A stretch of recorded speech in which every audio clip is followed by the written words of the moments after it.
अब दुर्गा क्या कहती है, वो कहती है ब्रह्म की साधना करो, क्योंकि इन्हें ज्ञान, अब जैसे माँ के पेट में प्राणी को पूरा ज्ञान होता है और बाहर आते भूल जाता है, ऐसे ही दुर्गा भी ऊट पटांग, क्योंकि एक सतलोक से निकलने के बाद इनकी ऐसी ही स्थिति हो गई है, इनको यथार्थ ज्ञान नहीं रहा। अब दुर्गा जो है अपने वचनों में कदे परब्रह्म कह रही है, कदे पार ब्रह्म बोल रही है परम अक्षर, फिर अक्षर ब्रह्म की महिमा गा रही है, और आखिर में कहती है वो ब्रह्म है और उसका ओम नाम है, उसका जाप करो और वो ब्रह्म लोक में रहता है, बस, और किसी की पूजा मत करो। तो इससे विष्णु जी के अज्ञान की पोल खुल गई। वो कहता मैं दुर्गा से ऊपर किसी को नहीं मानता, दुर्गा कहती है ब्रह्म की पूजा करो और सब पूजाएं छोड़ दो, मेरी भी छोड़ दो। आगे देखो, इसी दुर्गा पुराण में 562 पृष्ठ पे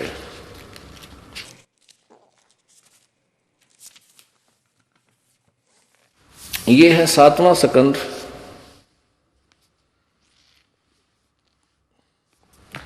और 562 पृष्ठ।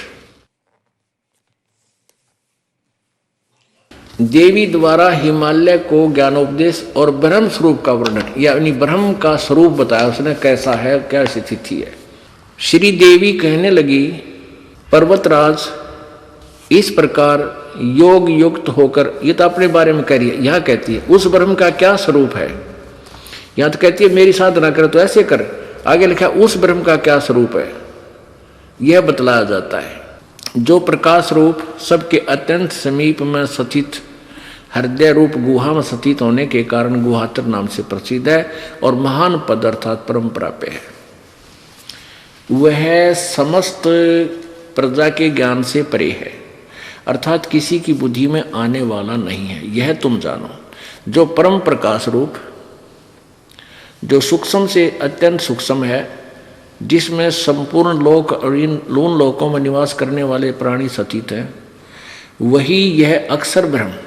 अब देखो यहाँ अक्षर ब्रह्म कहा है, वही सबके प्राण है, वही सबकी वाणी है और वही सबके मन है।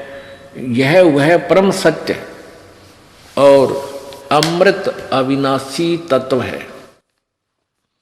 सौम्य उस वेदने योग लक्ष्य को तुम वेदन करो, लक्ष्य का तुम वेदन करो, मन लगाकर उसमें तन्मय हो जाओ।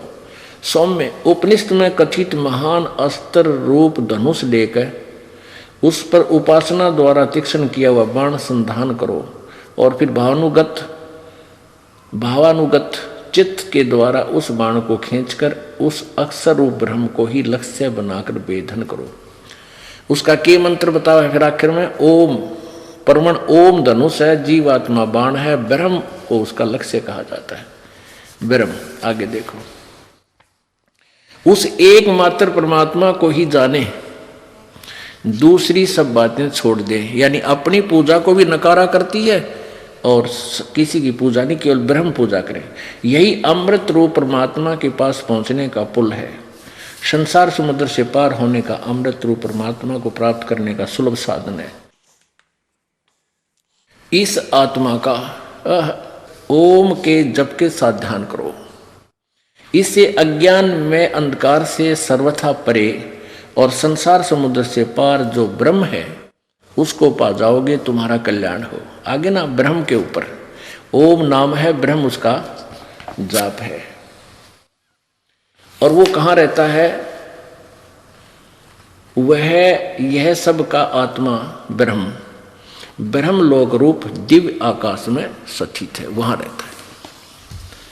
अच्छा, ये तो अब ये परमात्मा का एक सेंटेंस, वेद कतेव झूठे ना भाई, झूठे हैं जो समझे नाही, गुरु बिन काहू न पाया ज्ञाना, ज्यों थो था बुझ छड़े किसाना, गुरु बिन वेद पढ़े जो प्राणी, समझे न सार रहे अज्ञानी। गुरु के बिना, इससे सिद्ध है कि ना ब्रह्मा जी को गुरु मिला, ना विष्णु जी को मिला, ना शिव जी को मिला, ऋषि मैं ऋषियों को इनको तो मिलना ही कहाँ था। यानी गुरु नहीं मिला जो वेदों का निर्णय कर सके। जो परमात्मा आए थे इन्होंने उनकी बात मानी नहीं, काल प्रेरणा से स्वयं ही विद्वान पाके रहे, सारे समाज का नाश कर दिया इन नकली ऋषियों ने और महर्षियों ने। अब ये तो ज्ञान हो गया ब्रह्मा विष्णु महेश का और दुर्गा का, कितना ज्ञान था इनको। वेदों से ये परिचित नहीं थी दुर्गा, क्योंकि दुर्गा ब्रह्म तक की साधना बताती है। गीता जी अध्याय नंबर 8 के श्लोक नंबर 16 में लिखा है कि ब्रह्मलोक पर्यंत भी सभी पुनर्वर्ती में है, वहां भी गए हुए स्थायी स्थान नहीं प्राप्त कर सकते, वो अविनाशी नहीं हो सकते, उनका पूर्ण मोक्ष प्राप्त नहीं हो सकता, जन्म मृत्यु के रहट से ये नहीं निकल सकते। अब इसलिए गीता जी अध्याय नंबर 4 के श्लोक 34 में कहा कि उस तत्वदर्शी संत की खोज करो, वो इनको मिला नहीं, वो गुरु नहीं मिला। यही अभी वेदों में आपको प्रमाण दिया जा रहा है। यजुर्वेद अध्याय नंबर 40 के श्लोक नंबर 10 और 13 में इस मंत्र में स्पष्ट कहा है कि वेद ज्ञानदाता कहता है कि यथार्थ ज्ञान तूने जानना है तो तत्वदर्शी संतों से सुनो, वो बताओगे ठीक ठाक वास्तविकता।